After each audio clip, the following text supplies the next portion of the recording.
everyone, welcome back. So after completion of qualitative analysis, our next topic is quantitative analysis. Qualitative में क्या होता था, वहाँ पर ऑर्गेनिक कंपाउंड में कौन कौन से एलिमेंट्स प्रेजेंट होते थे ये डिटेक्शन होती थी और उनकी कंफर्मेटरी टेस्ट होते थे अपने अपने। अब क्वांटिटेटिव एनालिसिस में क्वांटिटी वाइज एनालिसिस होगा, मतलब कि एक एलिमेंट, एक पर्टिकुलर एलिमेंट कितने अमाउंट में प्रेजेंट है ऑर्गेनिक कंपाउंड में, वो यहाँ पर हम देखते हैं। सो यहाँ पर हम मास परसेंटेज निकालते हैं एलिमेंट्स की in given organic compound. So start करते हैं विद कार्बन एंड हाइड्रोजन। देखो कार्बन एंड हाइड्रोजन किस तरह से प्रोड्यूस होता था। हम कार्बन एंड हाइड्रोजन के लिए क्या करते थे, ऑर्गेनिक कंपाउंड जो आपको गिवन है उसे हीट करवाते थे in the presence of copper oxide, जिससे जो कार्बन है वो कार्बन डाइऑक्साइड में बदलता था और हाइड्रोजन है वो in the form of water बाहर निकलता था। तो एस्टिमेशन अब जो करनी है वो इनकी फॉर्म में आपको करनी है। पहले कार्बन डाइऑक्साइड और वाटर निकालना है और उसमें से भी हम देखेंगे कि कितनी मास परसेंटेज कार्बन की कार्बन डाइऑक्साइड में है, हाइड्रोजन की वाटर में है। ठीक है, उस तरह से इन दोनों की कार्बन हाइड्रोजन की मास परसेंटेज हम निकालते हैं। तो इसके लिए हम ये वाला सेटअप लेते हैं। यहाँ पर जो आपको ये ट्यूब दिखाई दे रही है, दिस इज कंबशन ट्यूब। यहाँ पर कंबशन होनी है। ऑक्सीजन का इनलेट यहाँ पर है, सैंपल ऑर्गेनिक कंपाउंड का यहाँ पर है जिसे हम हीट कर रहे हैं। साथ ही साथ आगे यहाँ पर कॉपर ऑक्साइड की पैलेट्स हैं, क्योंकि कॉपर ऑक्साइड ही कार्बन को कार्बन डाइऑक्साइड में कन्वर्ट करेगा और हाइड्रोजन को वाटर की फॉर्म में निकालेगा। अब आगे आपके पास दो यू ट्यूब यहाँ पर गिवन है। एक ट्यूब में आपको एनहाइड्रस कैल्शियम क्लोराइड लेना है, दूसरी ट्यूब में KOH लेना है। अब यहाँ पर इसका काम क्या होता है, जो कैल्शियम क्लोराइड यहाँ पर लिया हुआ है, जब यहाँ से कार्बन डाइऑक्साइड एंड वाटर पास करेगी तो वाटर जो है, क्योंकि ये एनहाइड्रस है तो वाटर यहाँ पर एब्जॉर्ब होगा। ठीक है, फर्स्ट ट्यूब में जो वाटर पास होगा, वाटर यहाँ पर एब्जॉर्ब हो जाएगा और अदर ट्यूब में KOH में कार्बन डाइऑक्साइड, यहाँ पर कार्बन डाइऑक्साइड एब्जॉर्ब हो जाएगा। अब ये दोनों कंपोनेंट्स जो है, ये दोनों जो चीज़ें हैं, ये यहाँ पर एब्जॉर्ब हो चुकी है। अब बाद में हम क्या करते हैं कि कैल्शियम क्लोराइड और KOH का जितना मास इंक्रीज होगा आफ्टर द एब्जॉर्प्शन वो हम नोट कर देंगे। ठीक है, तो वो जो मासेस नोट है वो यहाँ पर हम क्या करेंगे, यहाँ पर हम कार्बन डाइऑक्साइड और जो वाटर है प्रोड्यूस हुई है, यहाँ से फाइंड आउट करेंगे कि कितना मास ऑफ वाटर निकला है और कितना मास ऑफ कार्बन डाइऑक्साइड निकला है। सो यहाँ पर देख लो कि जो लेट करते हैं, अब मास of organic compound in a sample कितना होगा, W ले लेते हैं। जो आपने ऑर्गेनिक कंपाउंड लिया है उसका मास W हम यहाँ पर लेट कर लेते हैं। And mass of the water produced, जो यहाँ पर वाटर प्रोड्यूस हुई है उसका मास W1 ले लेते हैं और कार्बन डाइऑक्साइड का मास हम W2 ले लेते हैं। ठीक है, और यहाँ पर जो ये कंबशन रिएक्शन होती है उसका हम जनरल रिएक्शन लिख लेते हैं। किसी भी ऑर्गेनिक कंपाउंड के लिए जब उसका कंबशन हो रहा है ऑक्सीजन की प्रेजेंस में, तो वाटर निकल रहा है, तो क्या हो रहा है, वाटर निकल रहा है और साथ में कार्बन डाइऑक्साइड निकल रही है। अब जनरल रिएक्शन क्या होती है, यहाँ पर अगर X नंबर ऑफ कार्बन है, Y नंबर ऑफ हाइड्रोजन है, तो यहाँ पर X plus Y divided by 4 moles of oxygen use होंगे और X यहाँ पर कार्बन डाइऑक्साइड लगेगा, साथ में Y/2 ऑफ वाटर यहाँ पर लगे। ठीक है, ये बेसिक आपकी कंबशन रिएक्शन। अब देखो हाइड्रोजन और कार्बन की एस्टिमेशन किस तरह से की जाती है। वाटर में आप देख सकते हो 2 हाइड्रोजन्स प्रेजेंट है, यस 2 हाइड्रोजन्स है, तो 18 ग्राम इसका मोलर मास होता है वाटर का। तो यहाँ पर उसमें कितने हाइड्रोजन्स प्रेजेंट है, 2 ग्राम ऑफ हाइड्रोजन प्रेजेंट है। तो यहाँ से एक स्टेटमेंट हम निकाल देते हैं कि 18 gram of water contains 2 gram of hydrogen. ठीक है, तो ये बेसिक है, कहाँ से आए, यहाँ से आए। ठीक है, कोई डाउट नहीं होना चाहिए इसमें। अब देखो बिल्कुल बेसिक से बताती हूँ, यूनिटरी मेथड हम लगाते हैं। अगर 18 ग्राम ऑफ वाटर में 2 ग्राम ऑफ हाइड्रोजन प्रेजेंट है तो 1 ग्राम ऑफ वाटर में कितने हो गए, यूनिटरी मेथड में क्या होता है, ये नीचे चले जाएगा, 2/18 ग्राम ऑफ हाइड्रोजन प्रेजेंट हो गए। उसी तरह से हमारे पास ऑब्टेन्ड वाटर का कितना मास था, जो हमने लेट किया था W1। ठीक है, सो W1 ग्राम ऑफ वाटर में कितने हाइड्रोजन्स होंगे, क्योंकि W1 क्या है, जो आपके पास कलेक्टेड वाटर का वेट आया हुआ है, तो ये हो जाएगा 2/18 into W1 grams of hydrogen. ठीक है, अब ये चीज़ क्या है, जो ये चीज़ यहाँ पर निकल रही है, ये एक्चुअली क्या है, हाइड्रोजन का वेट है। किसमें, हाइड्रोजन का wait W1 grams of water में है इतना वेट, और यही हमें चाहिए। और देखो जब हम परसेंटेज निकालते हैं ना, एक बात देखो, जब हम परसेंटेज निकालते हैं तो क्या करते हैं, जो टोटल चीज़ होती है उसे हम नीचे रखते हैं, और जो एक्चुअल ऑब्टेन चीज़ होती है, जैसे आपके मार्क्स ही आते हैं तो टोटल जितने में से पेपर था वो आप नीचे लिखते हो टोटल मार्क्स, और ऑब्टेन मार्क्स आप ऊपर लिखते हो। उसी तरह से जब हम यहाँ पर मास परसेंटेज निकालेंगे, मास परसेंटेज में हम क्या करेंगे, जो ऑब्टेन्ड मास है वो हम ऊपर लिखेंगे, और जो टोटल मास दिया है ऑर्गेनिक कंपाउंड का वो हम नीचे करेंगे, इनटू हम 100 कर देंगे परसेंटेज के लिए। ठीक है, बेसिक चीज़ है, परसेंटेज ऐसे निकालते हैं। तो यहाँ पर हमारे पास अभी ये आ चुका है कि W1 वाटर में कितने हाइड्रोजन प्रेजेंट होंगे, इतना मास। तो ये क्या है, ये मिला हमें mass of hydrogen in W1 gram of water. ठीक है, यही हमें चाहिए था यहाँ पर। अब परसेंटेज ऑफ हाइड्रोजन कैसे निकालोगे in organic compound, given mass मतलब जो आपके पास ऑब्टेन मास आया है वो ये है, divided by total mass 2/18 into W1 और साथ में इंटू 100 करेंगे।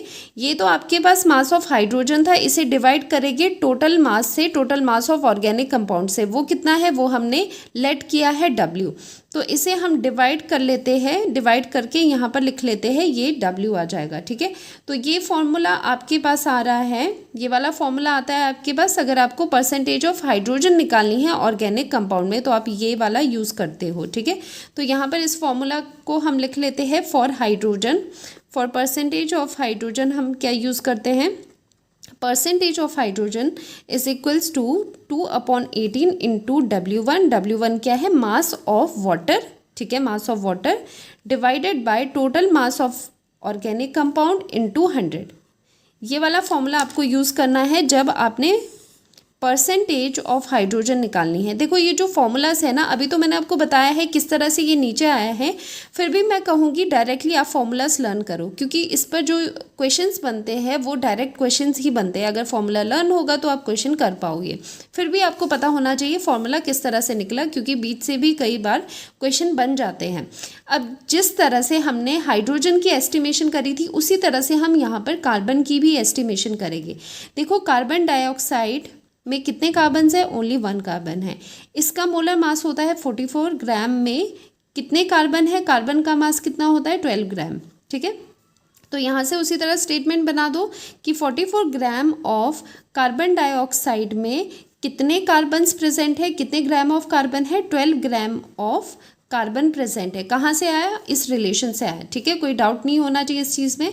देखो एनसीईआरटी में ना सब कुछ डायरेक्ट दिया है, तो मैं कोशिश कर रही हूँ कि एक एक चीज़ आपको यहाँ पर समझाऊँ। ठीक है, अब उसी तरह से हम यूनिटरी मेथड लगाएंगे कि 1 ग्राम ऑफ कार्बन डाइऑक्साइड में कितने ग्राम ऑफ कार्बन है, 12/44 ग्राम ऑफ कार्बन। ठीक है, और यहाँ पर जो कार्बन डाइऑक्साइड का ऑब्टेन्ड वेट है वो क्या है, W2 ग्राम है। तो W2 gram of carbon dioxide में कितने कार्बन है, क्योंकि देखो हमें कलेक्ट क्या हुआ था, कैल्शियम क्लोराइड, और KOH से क्या कलेक्ट हुआ था, वाटर कलेक्ट हुआ था और कार्बन डाइऑक्साइड कलेक्ट हुआ था। ठीक है, अब ये जो कलेक्टेड कार्बन डाइऑक्साइड और वाटर है इसी से हमें निकालना है कि इनमें कितना परसेंटेज ऑफ कार्बन और हाइड्रोजन है। तो W2 ग्राम हमारे पास ऑब्टेन हुआ था, या प्रोड्यूस कह सकते हो, W2 gram of carbon dioxide produce हुआ था जब हमने वो पूरा अपना प्रैक्टिकल करा था।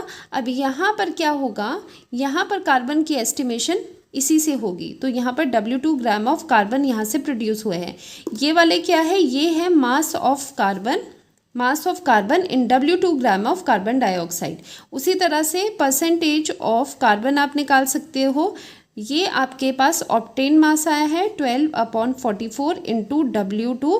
ठीक है, और पूरे को हम डिवाइड कर लेंगे ऑर्गेनिक कंपाउंड के मास से, जो कि यहाँ पर कितना है, जो कि यहाँ पर है W। ठीक है, तो हम इसे डिवाइड कर लेंगे W से इंटू 100, तो ये आपका आ जाएगा परसेंटेज ऑफ कार्बन। इस तरह से हम कार्बन की एस्टिमेशन करते हैं। ठीक है, यहाँ पर फॉर्मूला लिख लेते हैं, परसेंटेज ऑफ कार्बन कैसे निकालेगी, 12/44 इंटू W2/W इंटू 100।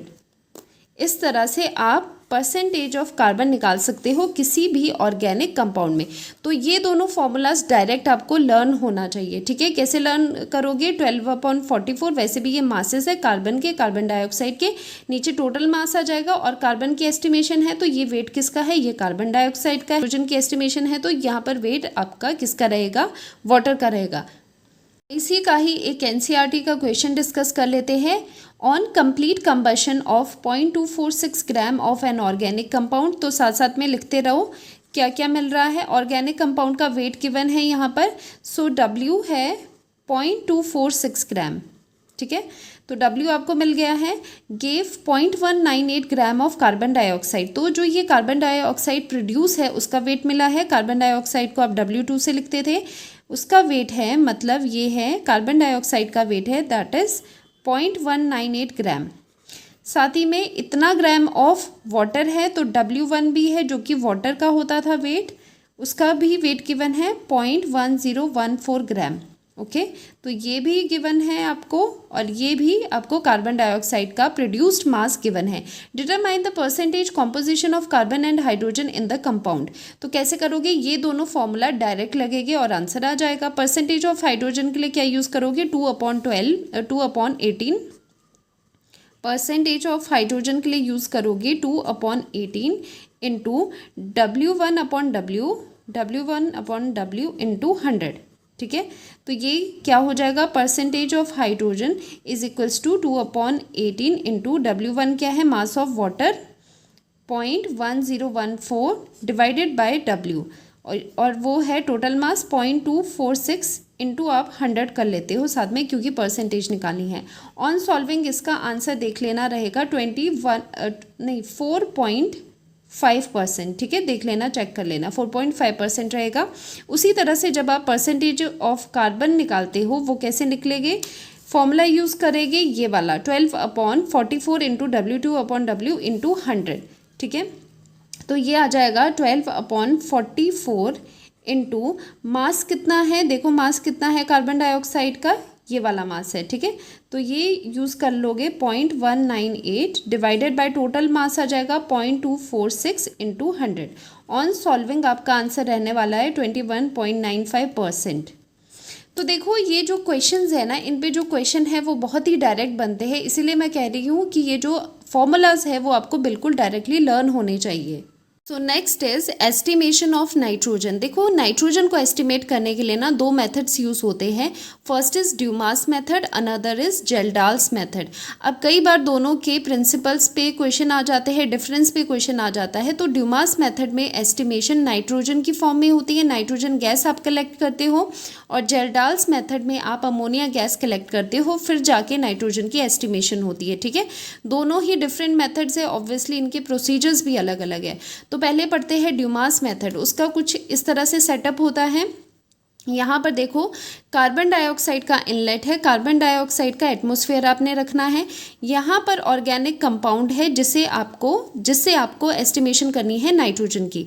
साथ ही में इसका रिएक्शन हम करवाएंगे कॉपर ऑक्साइड के साथ। यहाँ पर कॉपर ऑक्साइड है, साथ में ऑर्गेनिक कंपाउंड भी है, क्योंकि कॉपर ऑक्साइड के साथ क्या होगा, जो ऑर्गेनिक कंपाउंड में जो कार्बन होगा वो कॉपर ऑक्साइड की प्रेजेंस में कार्बन डाइऑक्साइड में बदल जाता है। ये तो अभी तक हमें पता ही चल गया है। और जो हाइड्रोजन है वो वाटर में कन्वर्ट हो जाता है। इसी तरह से जो नाइट्रोजन भी जो कंटेन होगा उसमें ऑर्गेनिक कंपाउंड में, वो जब कॉपर ऑक्साइड के साथ रिएक्ट करेगा वो कन्वर्ट हो जाएगा N2 गैस में, plus some other oxides of nitrogen भी बनेंगे, नाइट्रोजन के सम अदर ऑक्साइड्स भी बनेंगे, जो कि हमें नहीं चाहिए। हमें सिर्फ क्या चाहिए, नाइट्रोजन ही चाहिए। तो इस प्रॉब्लम को दूर करने के लिए हम क्या करते हैं, यहाँ पर हम कॉपर गॉस लगा देते हैं। कॉपर गॉस का काम क्या है, जो नाइट्रोजन के ऑक्साइड्स बने हो उन्हें वो क्या कर लेता है, कॉपर रिड्यूस कर लेता है। तो यहाँ पर क्या होगा, जो नाइट्रोजन के ऑक्साइड्स बनेंगे वो कॉपर के साथ वो रिड्यूस हो के वो फिर से नाइट्रोजन ही बना देंगे प्लस कॉपर ऑक्साइड। तो देखो यहाँ पर नाइट्रोजन मिला, जो नाइट्रोजन के ऑक्साइड्स भी थे उनका भी फर्दर कॉपर से रिडक्शन करवा के नाइट्रोजन ही मिला है, ठीक है। तो इसीलिए ये यूज़ होता है कॉपर गॉज का कि कभी नाइट्रोजन के अगर ऑक्साइड्स भी बन रहे हैं तो उनको भी रिड्यूस करके नाइट्रोजन गैस ही बनाया जाए। तो यहाँ से निकल के नाइट्रोजन गैस यहाँ पर जाती है। अब यहाँ पर इस ट्यूब में क्या हो रहा है, KOH एक्वस KOH आपने यहाँ पर रखा है, ठीक है। अब एक्वस KOH क्या होता है, जो यहाँ पर कार्बन डाइऑक्साइड एंड वाटर निकला है ना, उसको वो दोनों को, वैसे KOH दोनों को एब्जॉर्ब करता है, कार्बन डाइऑक्साइड को भी एंड वाटर को। तो यहाँ पर ये इसकी एस्टिमेशन तो आपने नहीं करनी है, तो इसको एब्जॉर्ब करता है KOH, ठीक है। तो KOH में दोनों एब्जॉर्ब हो जाएगी। अब जो नाइट्रोजन गैस है वो ऊपर चल जाएगी, यहाँ पर सरफेस पे आ जाएगी और यहाँ पर आप नाइट्रोजन गैस को कलेक्ट करते हो। सो ये V1 वॉल्यूम, इसका कुछ वॉल्यूम होगा, कितना वॉल्यूम ऑफ नाइट्रोजन गैस यहाँ पर कलेक्ट हुआ है उसे हम डिनोट करते हैं V1 से। क्या होता है V1? Volume of nitrogen gas collected at temperature 1। उस टाइम पर इस पूरे ट्यूब का टेम्परेचर T1 होगा जब आप नाइट्रोजन गैस को कलेक्ट करोगे और उसका वॉल्यूम V1 होगा, ठीक है। तो ये चीज़ें हैं और ये पूरा क्या है, इसके बाहर एक फर्नेस लगी होती है जिसमें हीटिंग होती है। तो इस तरह से सेटअप रहता है। अब देखो, nitrogen containing organic compound is heated with copper oxide in presence of carbon dioxide and gives nitrogen gas. Carbon dioxide and water भी निकलेंगे नाइट्रोजन गैस के साथ, ठीक है, जो कि बाद में KOH एब्जॉर्ब कर लेगा। This nitrogen gas is collected over aqueous KOH solution and its volume is measured.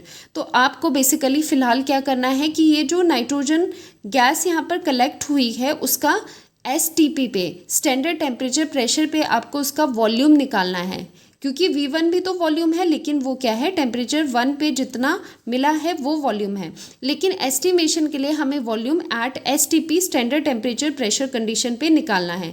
अब देखो, वही चीज़ है, ऑर्गेनिक कंपाउंड को कॉपर ऑक्साइड के साथ हीट करा, कार्बन डाइऑक्साइड वाटर निकले जो एब्जॉर्ब हो गए बाय KOH सॉल्यूशन, और यहाँ पर नाइट्रोजन गैस है जिसे हमने एस्टिमेशन करना है। अब यहाँ पर टर्म्स देख लो क्या क्या यूज़ हो रही है। यहाँ पर मास ऑफ ऑर्गेनिक कंपाउंड आपको लेट करना है, W ग्राम आपने लिया है। V1 क्या है, volume of nitrogen gas collected at temperature 1, जो मैंने ऊपर बता दिया है आपको। P क्या है, capital P is the pressure of the moist gas. अब देखो एक चीज़ यहाँ पर है, जो ये नाइट्रोजन गैस यहाँ पर आप कलेक्ट कर रहे हो ना, नाइट्रोजन गैस जो आ रही है उसका जो प्रेशर है, क्योंकि प्रेशर क्यों होगा, प्रेशर ड्यू टू वेपर्स होता है, क्योंकि गैस है वेपर स्टेट में है, उसका सम प्रेशर यहाँ पर होगा, ठीक है, प्रेशर P होगा। अब ये जो प्रेशर P है ना, ये मॉइस्ट गैस का है। अब मॉइस्ट गैस क्या होती है कि गैस में साथ में आपके वाटर वेपर्स भी है, ठीक है, तो वो क्या होता है, मॉइस्ट गैस उसे कहते हैं, जैसे आप ह्यूमिडिटी से भी समझ सकते हो। तो ये जो कैपिटल P है, this is the pressure of moist gas, ठीक है। प्योर नाइट्रोजन गैस नहीं है, सम मॉइस्चर भी उसमें है। तो ये स्मॉल p क्या होता है, प्रेशर ऑफ वाटर वेपर्स।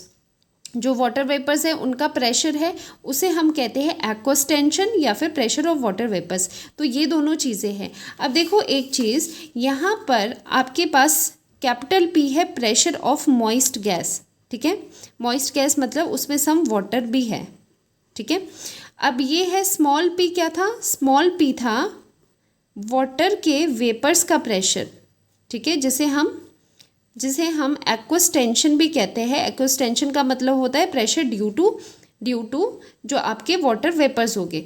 तो अगर हम इन दोनों को माइनस कर दें, ये तो टोटल गैस का है। देखो जैसे नाइट्रोजन गैस है ना, नाइट्रोजन गैस का ये प्रेशर है जब वो मॉइस्ट फॉर्म में है, मतलब उसमें सम वाटर के भी वेपर्स है, वो भी प्रेशर दे रहे हैं, तो ये टोटल है। उसमें से हम अगर माइनस कर दें जो वाटर का प्रेशर है, तो हमारे पास मिल जाता है प्रेशर ड्राई गैस का। क्या मिल जाता है, ड्राई गैस का प्रेशर हमें मिल जाता है, जिसे हम P1 से डिनोट कर रहे हैं यहाँ पर। तो यही dry gas, nitrogen dry gas का मतलब है कि अब उसमें कोई भी मॉइस्चर प्रेजेंट नहीं है, कोई भी उसमें वाटर वेपर्स प्रेजेंट नहीं है, ओनली आपको प्योर यहाँ पर नाइट्रोजन गैस मिल चुकी है। इसीलिए जो प्रेशर होता है ड्राई गैस का, वो P1 से हम डिनोट करेंगे, जो कि इन दोनों को माइनस करके आएगा, ठीक। ये नीचे वाले 2 वाले हैं वो सारे हैं स्टैंडर्ड टेम्परेचर प्रेशर पर प्रेशर, टेम्परेचर एंड वॉल्यूम। अब T2 क्या होगा, temperature at STP, standard temperature pressure क्या होता है, स्टैंडर्ड टेम्परेचर क्या होता है 273 केल्विन, ओके। और P2 क्या होता है, pressure of gas at STP condition, कितना होता है 180 ATM में अगर ले रहे हैं क्वेश्चन तो 1 करेंगे, और अगर mm ऑफ Hg में है, बेसिकली यही यूज़ होता है, तो 760 mm ऑफ Hg ये क्या होता है, STP पर प्रेशर होता है, ठीक है, ये फिक्स रहेगा यहाँ पर। अब V2 जो है ये हमें फाइंड आउट करना है, ये V2 हमें फाइंड आउट करना है volume of nitrogen gas at STP, ठीक है। अब आप कहोगे कि V1 भी तो था, लेकिन V1 था volume of nitrogen gas at temperature 1, मतलब वो स्टैंडर्ड कंडीशन पे नहीं था, कुछ रैंडम यहाँ पर टेम्परेचर होगा, उस पर जितना वॉल्यूम आपने कलेक्ट किया है वो चीज़ थी, ठीक है। उसी तरह से जो P1 है, P1 भी क्या है, प्रेशर किस पे है, T1 टेम्परेचर पे जो आपने प्रेशर मिला है आपको गैस का, नाइट्रोजन गैस का, जो कि माइनस करके आता है, वो चीज़ है। देखो अब ये वाला रिलेशन हम यहाँ पर यूज़ करने वाले हैं, ये वाला रिलेशन हम यूज़ करेंगे P1 V1 upon T1 equals to P2 V2 upon T2। अब एक चीज़ आपको ध्यान रखनी है, जो ये वाली चीज़ें हैं ना पीछे वाली, वो है एट STP, और साथ ही में जो ये V2 है यहाँ पर, ये V2 हमें फाइंड आउट करना है। V2 क्यों फाइंड आउट करना है वो आगे जाके आपको पता चलेगा। अब यहाँ पर देखो ये STP पर ये चीज़ आ गई। अब यहाँ पर जो ये प्रेशर 1 है, ठीक है, ये प्रेशर 1 है, वो क्या होगा, P माइनस P से आएगा, तो यहाँ पर पुट कर लेते हैं, this is capital P, P1 क्या है, कैपिटल P, ये माइनस नहीं है, कैपिटल P माइनस P, और V1 एज सच यहाँ पर रखेंगे नीचे डिवाइडेड बाय टेम्परेचर 1। अब ये P2 प्रेशर क्या है, स्टैंडर्ड टेम्परेचर प्रेशर पे कितना प्रेशर होता है, 760 mm ऑफ Hg, तो ये 760 आ जाएगा, प्लस V2 आपको फाइंड आउट करना है। T2 यहाँ पर आ जाता है 273 केल्विन, जो कि स्टैंडर्ड टेम्परेचर होता है। अब देखो यहाँ से V2 की वैल्यू क्या निकलती है, यहाँ से अगर आप परे करोगे तो यहाँ से V2 की वैल्यू आती है P minus P into V1 into 273 kelvin divided by T1 into 760, ठीक है। तो ये V2 निकलता है आपके पास इस रिलेशन से, ये लर्न कर देना बेशक, ठीक है, और ये किस में निकलेगा, ml में निकलेगा, ठीक है। और ये किस पे है, ये है volume of nitrogen gas at STP। ध्यान देना है, हमें रिक्वायरमेंट किसकी है, volume of nitrogen gas at STP आपने निकालना है, ठीक है। V2 निकल गया। अब आगे देखो, V2 हमने फाइंड आउट कर लिया है volume of nitrogen gas at STP। अब देखो मास कैसे फाइंड आउट करेगी, क्योंकि अल्टीमेटली आपको तो मास परसेंटेज ही निकालना है। देखो इसके लिए थोड़ा सा मोल कंसेप्ट आपको यूज़ होगा। 1 मोल की अगर हम बात करें, 1 मोल का मास कितना होता है, 1 मोल का मास होता है जितना उसका मोलर मास होता है, ठीक है। अगर 1 मोल को हम वॉल्यूम के साथ देखें तो 1 मोल STP पर कितना वॉल्यूम देता है, 22.4 लीटर, ठीक है। तो ये मोल कंसेप्ट से आया है। उसी तरह ये दोनों भी आपस में रिलेटेड होते हैं, दैट मीन्स कि इतने लीटर का मास कितना होगा, उसका मोलर मास, और यहाँ पर ये लीटर है तो इसे आप क्या कर सकते हो, इसे आप ml में भी चेंज कर सकते हो, ये आ जाएगा इंटू 1000 करके 22400, ठीक है, ml। तो लीटर की जगह आप ml में भी इसे लिख सकते हो। तो यहाँ से पता चला इतने ml ऑफ गैस का मास कितना होगा, जितना उसका मोलर मास होगा। तो यही हम रिलेशन यहाँ पर यूज़ करते हैं, क्योंकि यहाँ पर है 22.4 लीटर का जो मास है वो आ रहा है उसका मोलर मास, ठीक है। अब molar mass of nitrogen gas कितना होता है, N2 गैस का कितना होता है, 14 + 14 28 ग्राम होता है। तो 22400 ml of nitrogen weighs 28 gram, okay. So unitary method लगाएंगे, अगर इतना ml ऑफ नाइट्रोजन का जो मास है, जो उसका वेट है वो 28 ग्राम है, तो 1 ml का कितना होगा, नीचे डिवाइड में चले जाएगा। तो V2 ml कौन सा है, जो पीछे हमारे पास निकली है volume of nitrogen gas at STP। अब देखो हम यहाँ पर क्या करने की कोशिश कर रहे हैं, हम वॉल्यूम से मास में जाने की कोशिश कर रहे हैं, उसके लिए हम मोल कंसेप्ट का यूज़ करा, ठीक है। तो वहाँ से पता चला कि अगर इतने ml ऑफ नाइट्रोजन वेट करता है, वे करता है 28 ग्राम, तो V2 ml कितना वे करेगा, यूनिटरी मेथड से लगा देगी, ये मास ऑफ नाइट्रोजन निकल करके आएगा। तो परसेंटेज कैसे करते हैं, जितना ऑब्टेन मास है डिवाइड करते हैं टोटल मास से, total mass of the compound क्या है, W है यहाँ पर, इंटू 100 करेंगे, और ये जो वेट है, ये मास है जो नाइट्रोजन का, वो यहाँ पर पुट कर देंगे। तो ये फॉर्मूला आ जाता है फॉर परसेंटेज ऑफ नाइट्रोजन, और इसे भी आपको डायरेक्टली लर्न करना है। सो यहाँ पर क्या होता है 28 इंटू V2 STP। तो STP इसलिए लिखा है कि यहाँ पर जो V2 है, वॉल्यूम ऑफ नाइट्रोजन गैस है, वो क्या है, ऑब्टेन्ड एट STP। तो ये STP वाला है, दूसरा वाला यहाँ पर पुट नहीं करोगे, पहले V2 फाइंड आउट करोगे बाय प्रीवियस फॉर्मूला जो करवाया है, देन आफ्टर दैट आप यहाँ पर परसेंटेज ऑफ नाइट्रोजन निकालोगे। ड्यूमास मेथड पे एक क्वेश्चन कर लेते हैं, अगेन आपकी NCERT का क्वेश्चन है। In Dumas method for estimation of nitrogen 0.3 gram of an organic compound give इतने ml of nitrogen collected at 300 kelvin temperature. तो यहाँ से क्या क्या पता चला है वो लिख लेते हैं। यहाँ से हमें पता चला है कि जो W की वैल्यू है ऑर्गेनिक कंपाउंड का, जो total mass of organic compound है दैट इज 0.3 ग्राम। ठीक है, ये चीज़ पता चली। साथ में 50 ml of nitrogen collected at 300 kelvin. अब देखो ये नाइट्रोजन कलेक्टेड है, कलेक्टेड एट 300 केल्विन, तो ये क्या है, ये V1 वॉल्यूम है, क्योंकि V2 तो निकालना है, तो ये V1 है। V1 का मतलब T1 टेम्परेचर पर जो कलेक्ट है, और T1 क्या है यहाँ पर, T1 है 300 केल्विन।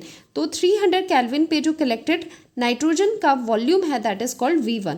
तो यहाँ पर 50 ml आ गया। ठीक है, साथ ही साथ क्या दिया है, एंड 715 mm प्रेशर।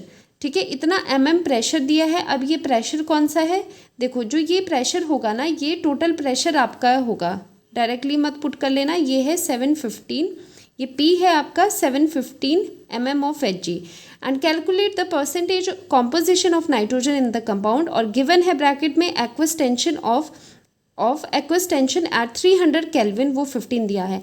अब यहाँ पर एक्वस टेंशन फॉर्मूला में किया था हमने स्मॉल p, जो कि है 15 mm, अगेन सेम टेम्परेचर पे। ठीक है, अब जो रिलेशन है, फॉर्मूला क्या होता था, परसेंटेज कॉम्पोजिशन ऑफ नाइट्रोजन का फॉर्मूला क्या होता था, 28/22400 इंटू, यहाँ पर वॉल्यूम हम V2 करते थे, वॉल्यूम ऑफ नाइट्रोजन, यहाँ पर V2 करते थे नाइट्रोजन का वॉल्यूम एट STP। ठीक है, divided by total mass of organic compound into 100, ये हमारा फॉर्मूला रहता था परसेंटेज नाइट्रोजन को निकालने के लिए। अब यहाँ पर एक एक करके हम पुट कर लेते हैं, तो इसमें आ जाता है 28, यहाँ पर 22400। अब यहाँ पर देखो, यहाँ पर वॉल्यूम ऑफ नाइट्रोजन है वो हमें फाइंड आउट करना है। कैसे करेंगे, यहाँ पर वॉल्यूम ऑफ नाइट्रोजन का फॉर्मूला यूज़ करेंगे। क्या होता था, P minus P V1 273 divided by T1 into 760, ये पीछे से फॉर्मूला आया है। तो ये volume of nitrogen eight STP, ये STP पे निकलता था वॉल्यूम। कैसे निकलेगा, P गिवन है 715, तो ये है 715 माइनस जो एक्वस टेंशन है वो स्मॉल p है, वो 15 गिवन है, इंटू V1। अब V1 क्या है, यहाँ पर 50 है, 50 इंटू 273 डिवाइडेड बाय टेम्परेचर 1 कितना है, 300 केल्विन इंटू 760। तो वॉल्यूम ऑफ नाइट्रोजन कितना आ जाएगा, यहाँ से कैलकुलेट करने के बाद अराउंड 41.9 ml यहाँ से निकल जाएगा। ठीक है, देख लेना, सॉल्व कर देना। अब यहाँ पर वॉल्यूम ऑफ नाइट्रोजन इतना ml निकल चुका है। अब यहाँ पर वॉल्यूम की ज़रूरत है, इसकी ज़रूरत थी, वो कहाँ से निकाला, यहाँ से निकाल दिया। अब यहाँ पर डायरेक्टली आप क्या करोगे, वॉल्यूम पुट करोगे, 41.9 ml STP वाला ये है, STP पर है ये, into 100 divided by total weight कितना है, 0.3 ग्राम। ऑन सॉल्विंग दिस आपके पास आ जाता है 17.46% ऑफ नाइट्रोजन। ये क्या है, percentage of nitrogen in an organic compound. देखो ड्यूमास मेथड में दो फॉर्मूलाज आपको लर्न करने हैं। फर्स्ट रहेगा वॉल्यूम का फॉर्मूला जो ये है, और फिर आप मास परसेंटेज पे जाओगे यूजिंग दिस फॉर्मूला। तो ये दोनों फॉर्मूलाज आपको डायरेक्टली लर्न करने हैं, क्योंकि देखो जो क्वेश्चंस है बहुत डायरेक्ट होते हैं, वैल्यूज़ गिवन होती है, सिंपली पुट करनी होती है। तो इसके क्वेश्चंस बहुत ही सिंपल आते हैं। इसमें चैलेंजिंग क्या होता है, इनके फॉर्मूलाज लर्न करना थोड़ा चैलेंजिंग होता है।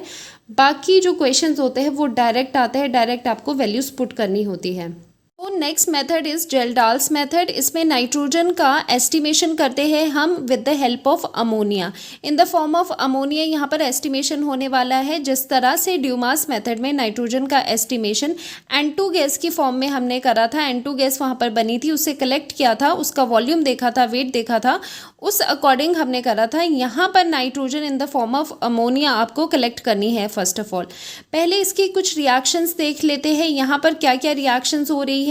ये ट्यूब आपकी है जेल्डाल्स ट्यूब। ओके, यहाँ पर फर्स्ट ऑफ ऑल आपने डाइजेशन कराना है। डाइजेशन का मतलब है जो आपका गिवन ऑर्गेनिक कंपाउंड है ठीक है, जिसमें नाइट्रोजन प्रेजेंट है उसका आपने डाइजेशन कराना है, उसको आपने इसमें मिक्स करना है H2SO4 में और कॉपर सल्फेट में। कॉपर सल्फेट क्या करता है, उसके फोम बनने से रोकेगा, तो यहाँ पर थोड़ी एग्रेसिव रिएक्शन होगी तो यहाँ पर फोम बनने से रोकेगा। तो यहाँ पर हम हीट करेंगे जेलडाल फ्लास्क को और यहाँ पर डाइजेशन हो जाएगी। तो ये जो मिक्सचर आपका बना है ये डाइजेस्टेड वाला बना है, इसे अब हम यहाँ पर ट्रांसफ़र करेंगे जिसे हम कहेंगे जेलडाल मिक्सचर। ठीक है, ये ऑरेंज वाला क्या है, यहाँ पर इसमें जेलडाल मिक्सचर है और प्लस इसमें हम M मोलारिटी का यहाँ पर NaOH यहाँ पर डाल देंगे। तो इसे आपको NaOH के साथ मिक्स करना है। जब आप NaOH के साथ मिक्स करते हो तो यहाँ से आपके पास, यहाँ से होते हुए आपके पास क्या आएगी, NH3 गैस, अमोनिया गैस यहाँ से बनेगी। कंडेंसर लगाया है, कंडेंसर में वो कंडेंस होके यहाँ पर नीचे आ जाएगी और नीचे क्या है, यहाँ पर आपके पास है H2SO4 जिसकी मोलारिटी हमने M ली है और ये जो NaOH है उसकी मोलारिटी भी हमने सेम ली है। ठीक है, जो अमोनिया यहाँ पर बनेगा, अमोनिया जो कंडेंस होके नीचे आ गया वो H2SO4 के साथ रिएक्शन देगा, रिएक्ट करेगा।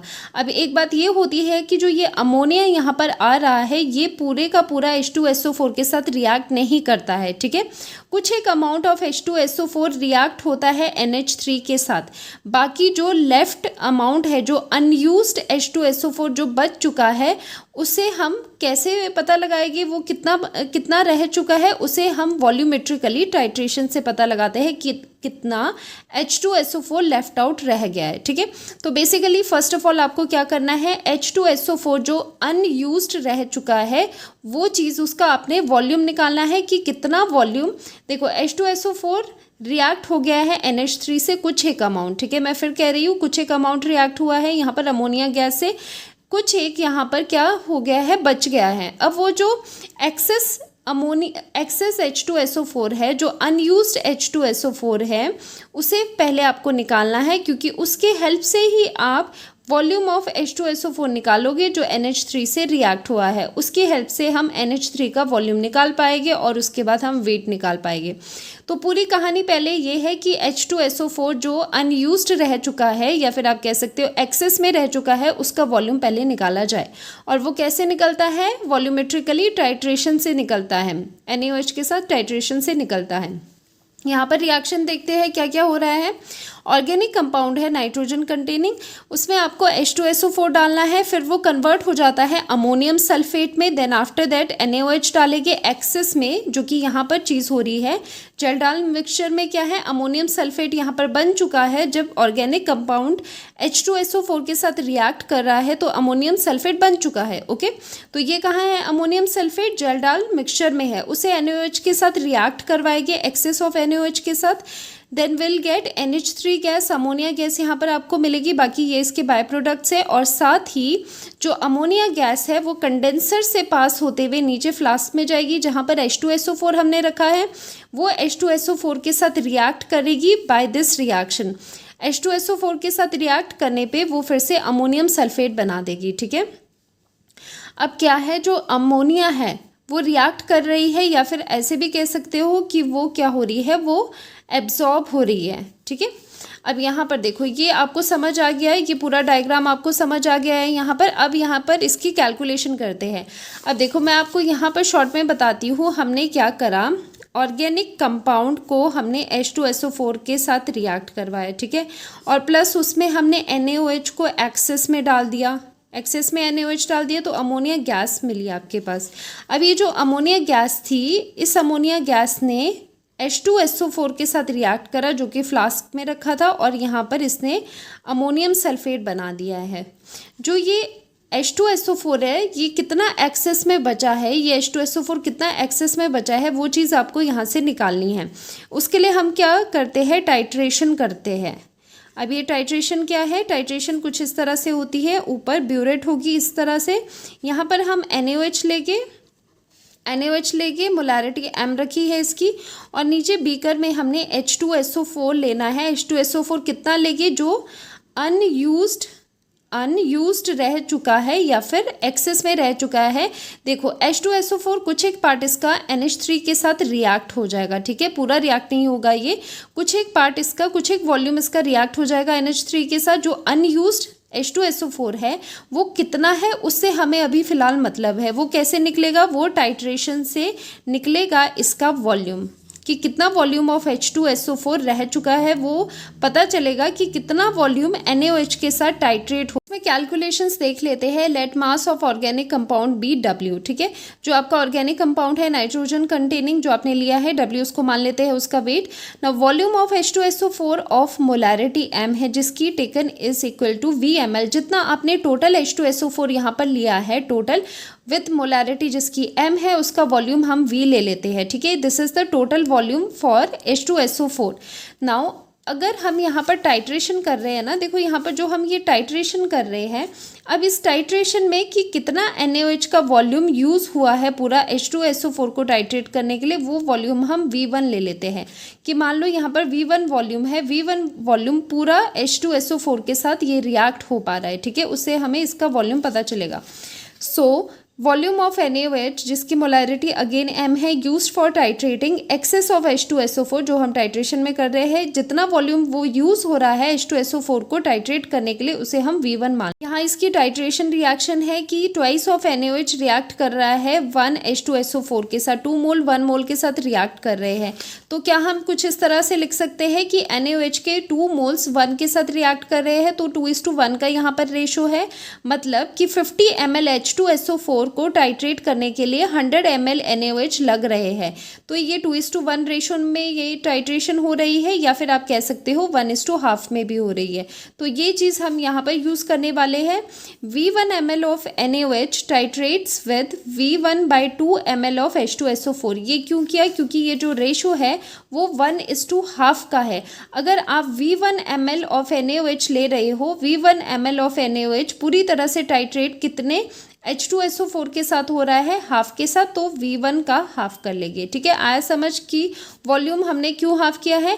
अब ये जो वॉल्यूम यहाँ पर राइट हैंड साइड पे आप देख रहे हो V1/2 H2SO4 का वॉल्यूम वो क्या है, वो अनयूज्ड H2SO4 जो बच गया है उसका वॉल्यूम है। क्योंकि मैंने आपको कहा है जो अनयूज्ड H2SO4 बच जाएगा थोड़ा सा तो वो NH3 के साथ रिएक्ट कर लेगा। जो लेफ्ट वाला आपका अनयूज्ड H2SO4 या फिर एक्सेस H2SO4 बचेगा उसका डिटर्मिनेशन कितना वॉल्यूम वो बच गया है, वो डिटर्मिनेशन हम टाइट्रेशन के थ्रू करते हैं विद NaOH। कैसे करना है, इस तरह से करना। देखो वॉल्यूम ऑफ एसिड एक्सेस में जो प्रेजेंट है वो निकल चुका है, वो है V1/2, ओके, जो पीछे हमने किया था। अब देखो यहाँ पर अगर V से हम माइनस करते हैं V1/2, अब ये V क्या है, जो टोटल आपका टोटल वॉल्यूम ऑफ H2SO4 है, ठीक है। टोटल वॉल्यूम ऑफ H2SO4 है और ये पूरी टर्म क्या है V1/2 जितना आपका H2SO4 एक्सेस में है, मतलब अनयूज्ड है। अगर इसको माइनस करते हो V1/2 से तो आ जाता है एसिड यूज्ड, जितना एसिड NH3 के साथ यूज़ हुआ है, जितना H2SO4 NH3 के साथ यूज़ हुआ है। तो यहाँ से तो वॉल्यूम ऑफ H2SO4 यूज्ड निकल चुका है, लेकिन हमारा मेन मोटिव क्या है कि हमने आपके नाइट्रोजन का अमाउंट निकालना है। वो कैसे निकलेगा, जब आपके पास NH3 की चीज़ें होगी, NH3 का वॉल्यूम होगा, NH3 का आपके पास वेट होगा, ठीक है। तो यहाँ पर हमें अब क्या करना है, H2SO4 की नॉलेज है कितना वॉल्यूम यूज़ हो रहा है, उसकी हेल्प से NH3 का वॉल्यूम यूज्ड हमने वॉल्यूम जितना रिएक्ट इसके साथ हुआ है वो निकालना है। देन आफ्टर दैट हम क्या निकालेंगे, वेट निकालेंगे। तो देखो यहाँ पर रिएक्शन कंसीडर करेंगे, ये रिएक्शन हो रही है अमोनिया की विद H2SO4। यहाँ पर इसके 2 मोल इसके 1 मोल से रिएक्ट कर रहे हैं, इसीलिए इसी को यूज़ करके क्या कर सकते हैं, सिंस H2SO4 जो रिएक्ट कर रहा है अमोनिया के साथ उसका वॉल्यूम आ गया है ऊपर से V - V1/2। सो इतना वॉल्यूम ऑफ H2SO4 रिएक्ट कर रहा है कितने NH3 के साथ, ऑब्वियसली 1 के लिए यहाँ पर डबल है, इसीलिए इस वॉल्यूम का हमने यहाँ पर डबल कर दिया, ठीक है। इतने ml ऑफ NH3 सॉल्यूशन जिसकी मोलैरिटी M है। तो यहाँ से NH3 जो प्रोड्यूस हो रहा है, जो H2SO4 के साथ बाद में रिएक्ट हो रहा है, कितनी अमोनिया गैस रिएक्ट हो रही है। देखो जो अमोनिया गैस निकली थी वहाँ से वो सारी की सारी रिएक्ट हो रही थी। H2SO4 का ही कुछ अमाउंट था जो अनरिएक्टेड बच रहा था। NH3 तो पूरी रिएक्ट हो रही है H2SO4 के साथ। तो NH3 कितनी प्रोड्यूस हुई, कितना वॉल्यूम ऑफ NH3 प्रोड्यूस हुआ है वो निकल चुका है, that is twice of this, ठीक है। अब देखो अब मोलैरिटी का थोड़ा सा कंसेप्ट मैं आपको बताती हूँ। मोलैरिटी आपको पता होगा, फर्स्ट चैप्टर में हमने करा है। मोलैरिटी होती है number of moles per litre पर लीटर ऑफ द सॉल्यूशन, ठीक है। 1 लीटर ऑफ द सॉल्यूशन में क्या होते हैं, नंबर ऑफ मोल्स। तो अब यहाँ पर अगर आप देखोगे, यहाँ पर मोलारिटी क्या है, अगर मोलारिटी यहाँ पर 1 लेते हैं, ठीक है, मोलारिटी 1 लेते हैं, और यहाँ पर क्या है, वॉल्यूम 1 लीटर लेते हैं, वॉल्यूम 1 लीटर ले लो और ये मोलारिटी 1 ले लो, ठीक है। तो आप बोलोगे मैम एन की वैल्यू 1 आ रही है। एन क्या होता है, नंबर ऑफ मोल्स होते हैं। तो नंबर ऑफ मोल्स कैसे होते हैं, given mass upon molar mass होते हैं, या फिर एटॉमिक मास होता है एटम के केस में, ठीक है, एटॉमिक मास होता है। तो दिस इज इक्वल टू 1। तो यहाँ पर जो एटॉमिक मास होगा वो ही आपका वेट हो जाएगा। ये चीज़ समझाने वाली थी मैं, एटॉमिक मास ही वेट होगा।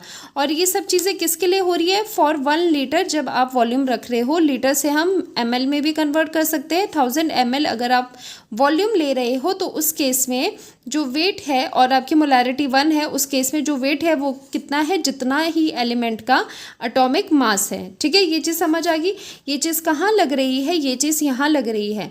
जैसे वॉल्यूम क्या किया था हमने, 1 लीटर, तो मतलब 1000 ml ऑफ 1 मोलर NH3 में नाइट्रोजन का कितना मास होगा, अब नाइट्रोजन का उतना मास होगा जितना उसका एटॉमिक मास है। वो चीज़ मैं आपको बता चुकी हूँ।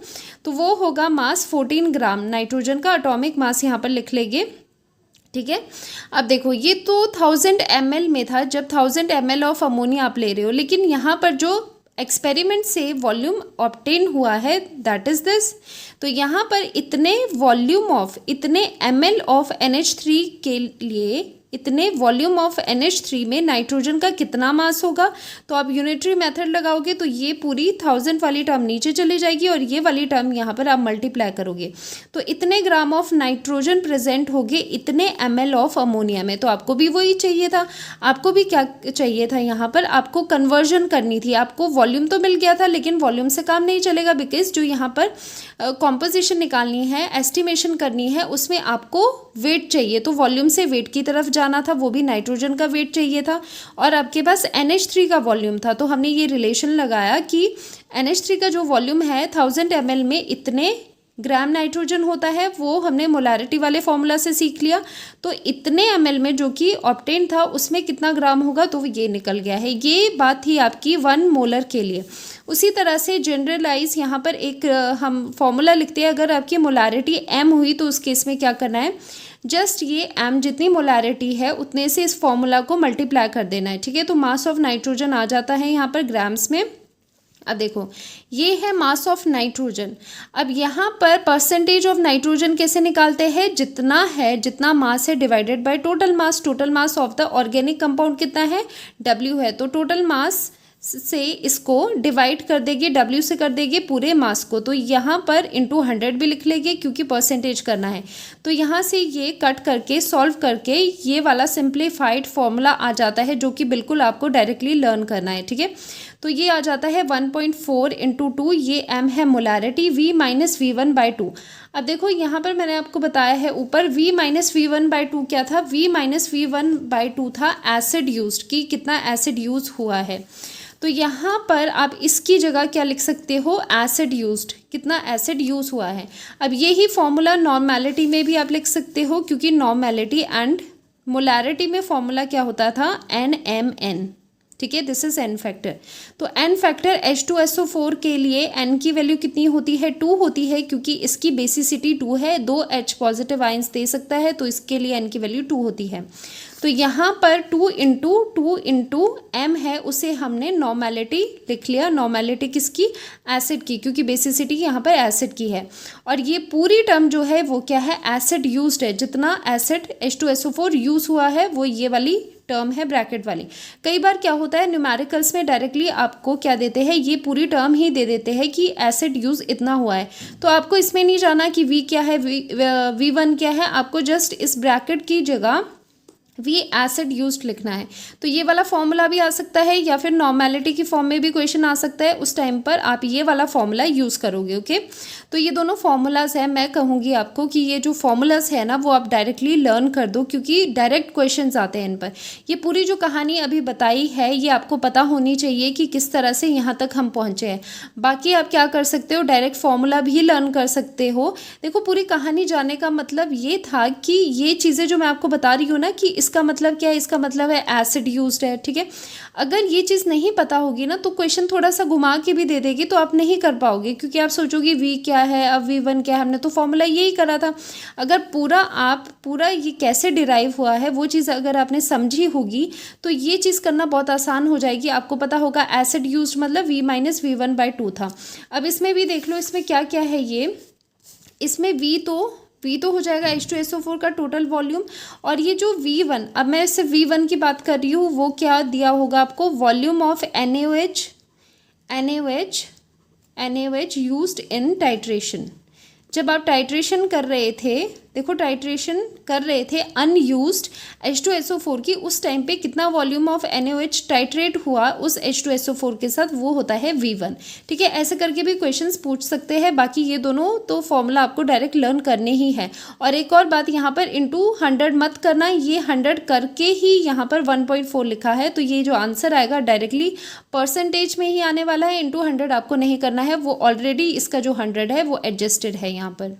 साथ ही एक पॉइंट यहाँ पर ये इंपॉर्टेंट पॉइंट आ जाता है, जो ये जेल्डाल्स मेथड है ये एप्लीकेबल नहीं होता उन कंपाउंड्स के लिए जिनमें ये सारे ग्रुप्स होते हैं। नाइट्रो ग्रुप होगा, NO2 तो नहीं एप्लीकेबल होगा वहाँ पर, क्योंकि यहाँ पर मेन रीज़न आपका क्या है, जेल्डाल मेथड में NH3 का प्रोडक्शन होना चाहिए। सारी जो कैलकुलेशन है, जो एस्टिमेशन है नाइट्रोजन की, that is based upon production of NH3 वहाँ पर प्रोड्यूस होना चाहिए।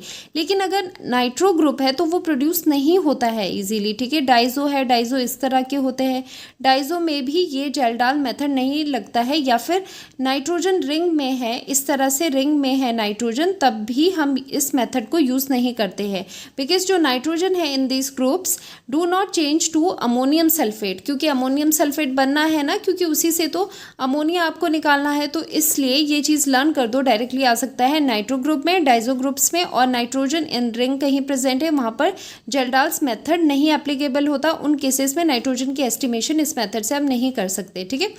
अब देखो एक क्वेश्चन इसका न्यूमेरिकल भी कर लेते हैं जेल्डाल्स मेथड का, और ज़्यादा आपको क्लियर हो जाएगा।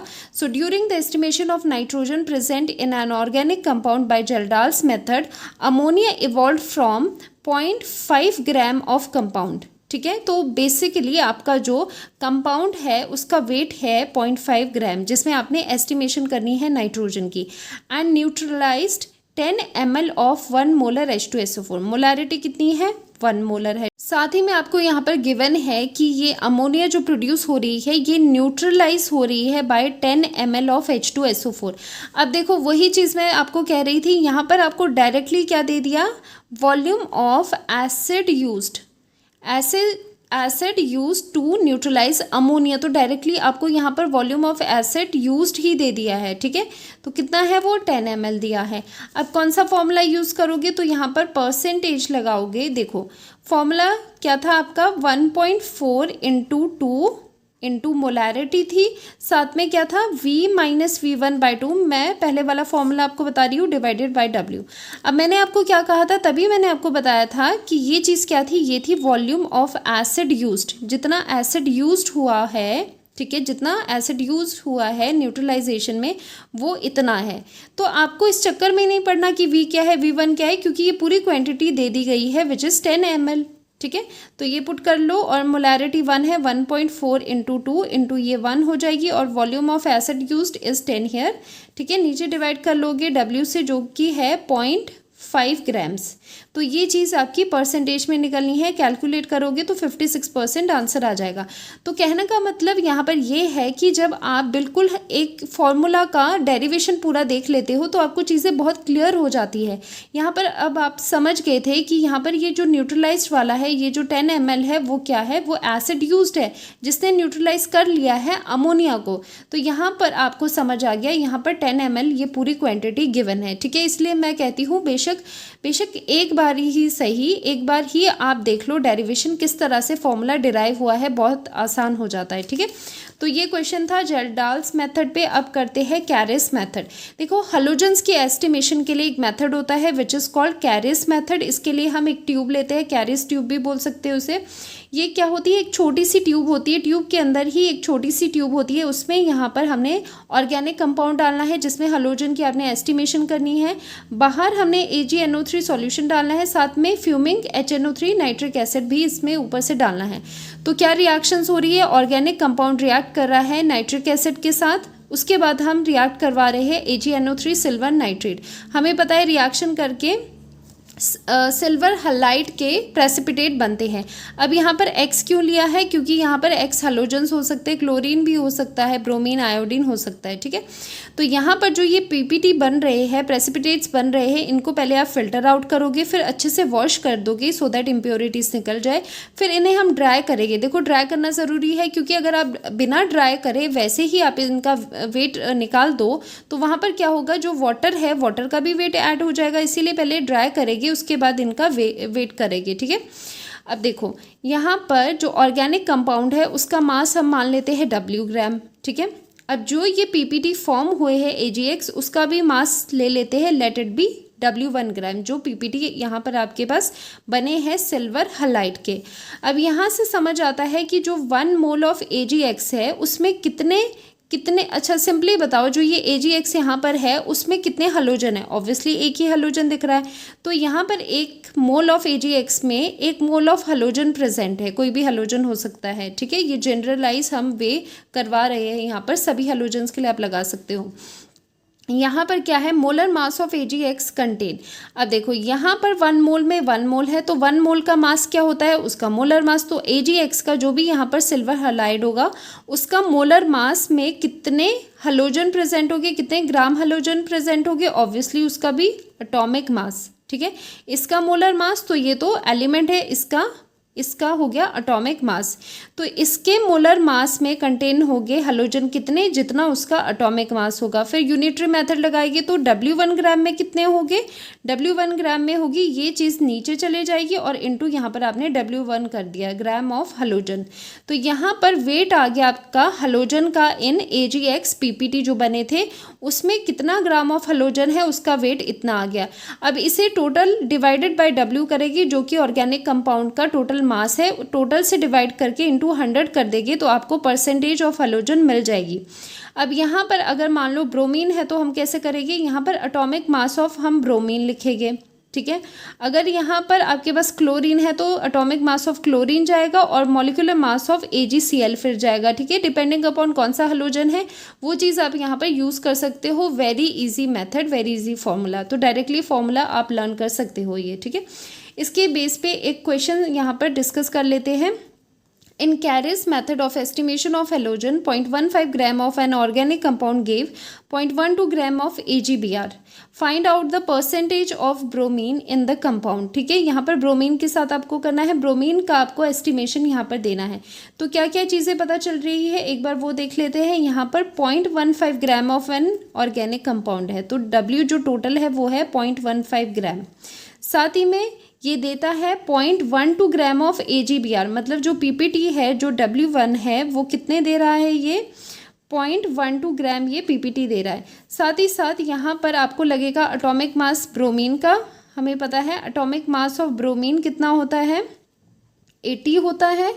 साथ ही में हमें लगेगा यहाँ पर मोलर मास ऑफ AgX, मतलब AgBr का मोलर मास भी यहाँ पर लगेगा। तो मोलर मास ऑफ AgBr कितना हो जाएगा, सिल्वर का होता है 108 और 80 हो गया ब्रोमीन का, ये आ जाएगा 188, ठीक है। तो ये दोनों चीज़ें आ गई, ये भी मिल गया, ये भी मिल गया। फॉर्मूला यूज़ कर सकते हो आप अब डायरेक्टली, परसेंटेज ऑफ ब्रोमीन कितना हो जाएगा, atomic mass of bromine 80 upon इसके जो PPT है AgBr के PPT 188 इंटू W1, कितना AgBr के PPT बने हैं, ये तो क्या है मोलर मास है AgBr का। तो यहाँ पर जितने ऑप्टेन है W1 कितना है 0.12 gram divided by total mass of the organic compound 0.15 into 100, तो ये ऑन सॉल्विंग आ जाएगा 34.04%। ठीक है, देखो डायरेक्टली फॉर्मूला यूज़ करने से ही ये चीज़ें आ गई है। कोई और भी हेलोजन हो सकता था, क्लोरीन के साथ भी ये यूज़ कर सकते हो। तो ये वाला जो मेथड है ना, कैरियस मेथड, ये तो बहुत ईजी है, बहुत ही डायरेक्ट इसका फॉर्मूला है, सीधे आप इसका फॉर्मूला लर्न कर सकते हो। सल्फर की एस्टिमेशन भी वैसे ही करनी है जैसे हेलोजेंस की करी थी, बाय यूजिंग कैरियस मेथड। यहाँ पर ऑर्गेनिक कंपाउंड को पहले नाइट्रिक एसिड के साथ ट्रीट करेंगे, H2SO4 बनेगा, फिर इसमें बेरियम क्लोराइड ऐड करके बेरियम सल्फेट बनता है। तो यहाँ पर जो सल्फर का एस्टिमेशन करेंगे वो फ्रॉम बेरियम सल्फेट से ही हम करने वाले हैं, क्योंकि यहाँ पर देखो सल्फर प्रेजेंट है ना, तो इस सल्फर का एस्टिमेशन बेरियम सल्फेट से ही करेंगे। अब यहाँ पर PPT बन गए हैं, जैसे पीछे AgX के PPT बने थे उसी तरह से यहाँ पर बेरियम सल्फेट के भी बन चुके हैं। तो इन PPTs को पहले क्या करोगे, फिल्टर करोगे, वॉश करोगे, ड्राई करोगे, फिर इसका जो वेट है वो नोट डाउन करोगे। ठीक है, वैसे ही सेम प्रोसेस है। यहाँ पर क्या करना है, लेट करो मास ऑफ ऑर्गेनिक कंपाउंड W, और जितना बेरियम सल्फेट ऑब्टेन हुआ है उसका मास ले लोगे W1 ग्राम्स। अब यहाँ पर देखो 1 मोल ऑफ बेरियम सल्फेट में कितने आपको सल्फर दिखाई दे रहे हैं। सिंपल सी बात है, कितने एटम नज़र आ रहा है, ओनली 1 एटम नज़र आ रहा है। तो इसका जो 1 मोल होगा उसमें सल्फर का कितना वेट होगा, ऑब्वियसली उतना ही होगा जितना इसका एटॉमिक मास है। तो इसका एटॉमिक मास कितना होगा, 32 ग्राम्स हो जाएगा। ये 1 मोल की बात थी। अब 1 मोल का मास क्या होता है, by mole concept we know that 1 mole का मास क्या होता है, उसका मॉलिक्यूलर मास होता है, मोलर मास होता है। तो 1 मोल ऑफ बेरियम सल्फेट का mass is 233 gram which is it's molar mass. So 233 gram of barium sulphate में कितना सल्फर प्रेजेंट होगा, 32 ग्राम्स। अगेन यूनिटरी मेथड लगाएंगे तो 1 के लिए कितना होगा, 32/233 आ जाएगा। और W1 ग्राम ऑफ BaSO4 जो कि ऑब्टेन हुआ है आपके पास, उसके लिए उसमें कितना सल्फर प्रेजेंट होगा, उसमें इतना सल्फर प्रेजेंट होगा। तो यहाँ पर सल्फर का वेट आपके पास आ गया है। सल्फर के वेट को डिवाइड करेंगे विथ ऑर्गेनिक कंपाउंड के वेट से इंटू 100 करेंगे, और यहाँ पर आपको परसेंटेज ऑफ सल्फर निकल करके आ जाएगा। वेरी इजी, और ये सिमिलर है टू हेलोजेंस में भी कैरियस मेथड लगाया था, इस सल्फर की डिटेक्शन में भी हम कैरियस मेथड लगाएंगे। प्रोसीजर भी सेम है और इनके जो फॉर्मूलाज है वो भी सेम से ही है, जस्ट उनके अपने अपने मॉलिक्यूलर मासेस यहाँ पर एटॉमिक मासेस आपको डालने हैं। ठीक है, अब आते हैं फॉस्फोरस पे। देखो जो फॉस्फोरस का एस्टिमेशन होता है ना, उसके 2 वेज होते हैं। ऑर्गेनिक कंपाउंड को पहले आपको हीट करना है HNO3 के साथ, फिर वो फॉस्फोरिक एसिड में बदलेगा H3PO4 के साथ। यहाँ से आपके पास 2 रास्ते हैं, 2 मेथड्स है, दोनों से ही एस्टिमेशन होती है, दोनों के ही फॉर्मूलेज आपको करने हैं। यहाँ पर देखो मैग्नीशियम अमोनियम फॉस्फेट के साथ जब ये रिएक्ट होगा तो बनता है Mg2P2O7। ज़्यादा रिएक्शंस आपको करने की ज़रूरत नहीं है, जस्ट ये देखो जो सल्फ़र था ना, सल्फ़र की एस्टिमेशन हमने BaSO4 बेरियम सल्फेट के फॉर्म में हमने वहाँ पर उसकी एस्टिमेशन करी थी। जो हमने ड्यूमास मेथड था उसमें N2 था, जो हमारे पास जेल्डाल्स मेथड था वहाँ पर NH3 ऑब्टेन किया था, तो उसमें नाइट्रोजन देखा था। और जो आपके हेलोजेंस है वो कैसे देखे थे, जैसे सिल्वर क्लोराइड है, ब्रोमाइड है, उसमें करा था। उसी तरह से यहाँ पर ये चीज़ आपको ध्यान रखनी है कि किस में एस्टिमेशन हो रही है। जब H3PO4 में ये रिएक्ट होता है तो लास्ट में आपके पास Mg2P2O7 बनता है। अब इसकी हेल्प से हम फॉस्फोरस की एस्टिमेशन करते हैं। अब मान लो ऑर्गेनिक कंपाउंड जो आप ले रहे हो उसका मास तो हम हमेशा W ही मानते हैं, दोनों केसेस में वो ही कर दो। अच्छा, जो दूसरा केस है वो भी साथ में बताती हूँ। अब यहाँ पर क्या है, अमोनियम मॉलिबिडेट है, जो कि आपने क्वालिटेटिव एनालिसिस में भी करा है। तो वहाँ पर ये रिएक्ट होके क्या हो जाता है, ये बना लेता है। ठीक है, तो ये है अमोनियम फॉस्फेट और ये है मॉलिबिडेट। तो यहाँ पर क्या हो जाएगा, दोनों में W ले लेंगे, मास ऑफ ऑर्गेनिक कंपाउंड जो इनिशियल है। अब यहाँ पर molar mass of this is 222 ग्राम। ठीक है, तो इसका मोलर मास इतना है। अब यहाँ पर आप देख सकते हो, यहाँ पर 2 फॉस्फोरस प्रेजेंट है इस फॉर्मूला में, तो हम यहाँ पर लगा सकते हैं कि इसके 222 gram of this Mg2P2O7 gives to कितने ग्राम ऑफ फॉस्फोरस। तो इस एक फॉर्मूला में 1 मोल ही बोल दो, 1 मोल में कितने फॉस्फोरस हो गए, कितने ग्राम ऑफ फॉस्फोरस हो गए, 2 इंटू फॉस्फोरस का एटॉमिक वेट। फॉस्फोरस का एटॉमिक वेट कितना होता है, 31 होता है। तो इसको मल्टीप्लाई करोगे 2 से, क्योंकि यहाँ पर 2 फॉस्फोरस प्रेजेंट है। और यहाँ पर ये क्यों ले रहे हैं, क्योंकि ये इसका मॉलिक्यूलर मास है। तो मॉलिक्यूलर मास ऑफ दिस में कितने फॉस्फोरस प्रेजेंट है, 2 इंटू 31 प्रेजेंट है। है, that means 62 grams of phosphorus weight उसका प्रेजेंट है। तो W1 ग्राम्स में कितने हैं, W1 क्या है, जितना mass of this Mg2P2O7 obtained, वो क्या है, उसका मास W1 ले लेते हैं। जो पूरे प्रोसेस में, पूरी रिएक्शन में जो ऑब्टेन हुआ है वो W1 है। तो W1 ग्राम ऑफ दिस में कितना फॉस्फोरस होगा, यूनिटरी मेथड से लगा देंगे, ये वाली चीज़ डिवाइड में आ जाएगी और W1 मल्टीप्लाई होगा। तो बेसिकली ये क्या निकल करके आया है, फॉस्फोरस का कितना वेट प्रेजेंट है W1 ग्राम ऑफ Mg2P2O7 में। ठीक है, वेट आ गया, उसको डिवाइड कर देंगे विद द ऑर्गेनिक कंपाउंड का जो मास है टोटल, उससे डिवाइड कर देंगे और इंटू 100 कर देंगे।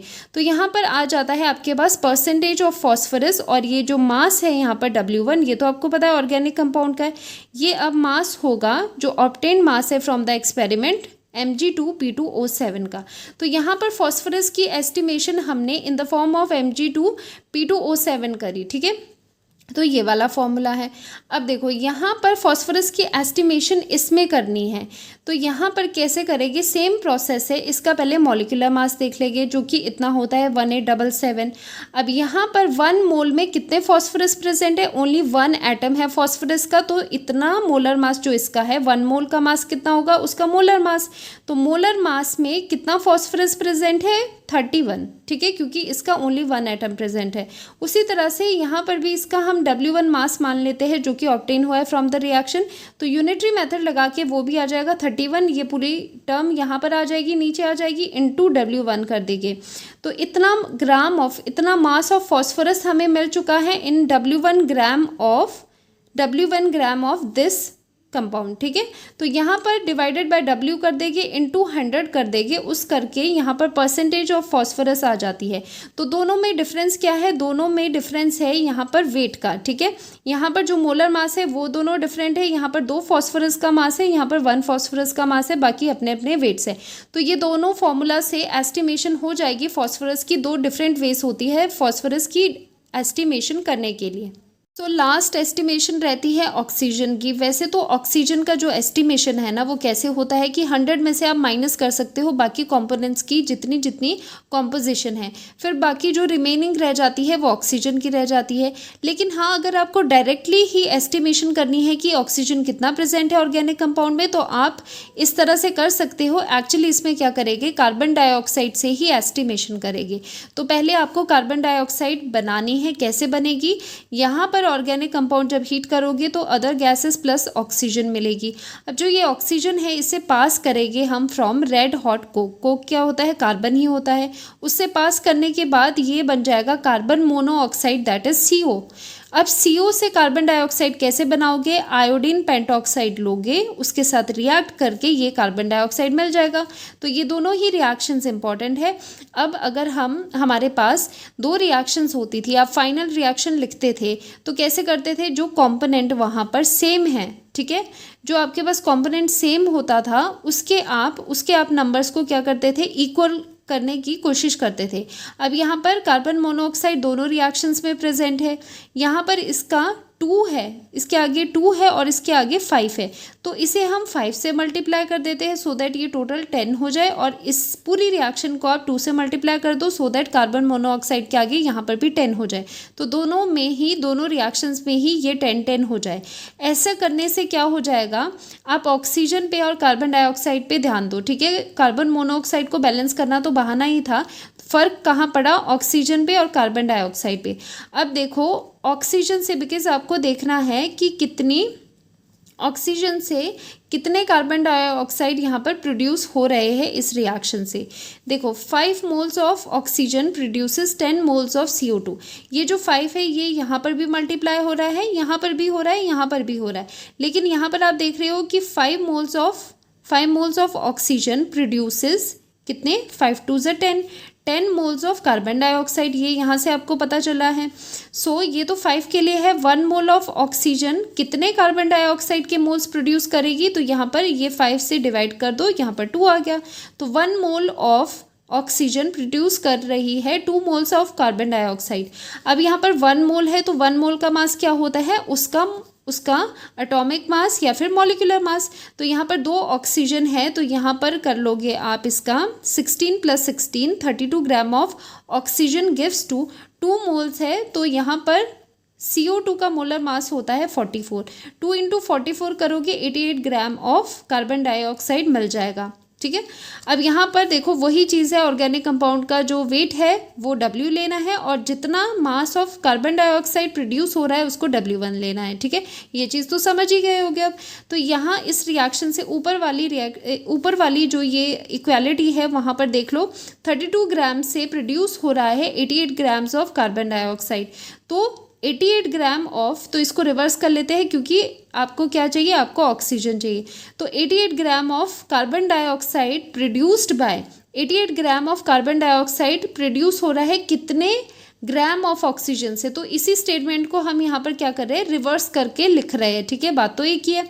88 gram of carbon dioxide produce हो रहा है कितने ग्राम ऑफ ऑक्सीजन से, वो क्या है 32। इसी को ही हमने उल्टा करके स्टेटमेंट थोड़ा रिवर्स करके यहाँ पर लिख लिया। तो यहाँ पर W1 ग्राम ऑफ जो कार्बन डाइऑक्साइड प्रोड्यूस हो रहा है वो कितने ग्राम ऑफ ऑक्सीजन से होगा, फिर वो होगा यूनिटरी मेथड लगा के 32 88 नीचे चल जाएगा, W1 मल्टीप्लाई हो जाएगा इतने ग्राम ऑफ ऑक्सीजन से। तो जो यहाँ पर कार्बन डाइऑक्साइड प्रोड्यूस हो रहा है वो कितने ग्राम ऑफ ऑक्सीजन से प्रोड्यूस हो रहा है, वो ये ग्राम जो है वो वेट हमारे पास यहाँ पर है। ऑक्सीजन का मास आ चुका है यहाँ पर। अब इसका परसेंटेज निकालना बहुत इजी है।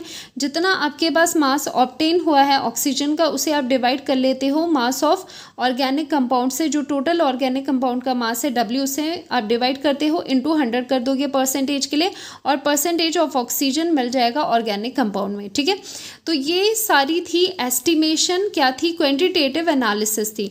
अब यहाँ पर जो ऑक्सीजन का एस्टिमेशन है या हैलोजन का है, फॉस्फोरस का है, इवन कार्बन एंड हाइड्रोजन का भी है, वो सब क्या है, वो सिमिलर से थोड़े फॉर्मूलाज है उनके। ठीक है, उनका जो तरीका भी है वो भी सिमिलर सा है।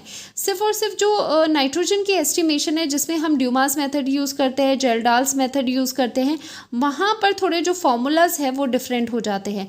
बाकी के जो मेथड्स है वो बिल्कुल ही सेम है और फॉर्मूला भी जब आप देखोगे वो सिमिलर ही है। ठीक है, तो ये रही qualitative analysis of organic compounds. और यहाँ पर आपका चैप्टर नंबर 8 कंप्लीट होता है, some basic principle and techniques, जो कि बहुत बड़ा चैप्टर था और बहुत ज़्यादा इंपॉर्टेंट था। ठीक है, तो मिलते हैं नेक्स्ट लेक्चर में जिसमें हम नेक्स्ट चैप्टर स्टार्ट करेंगे। Bye bye.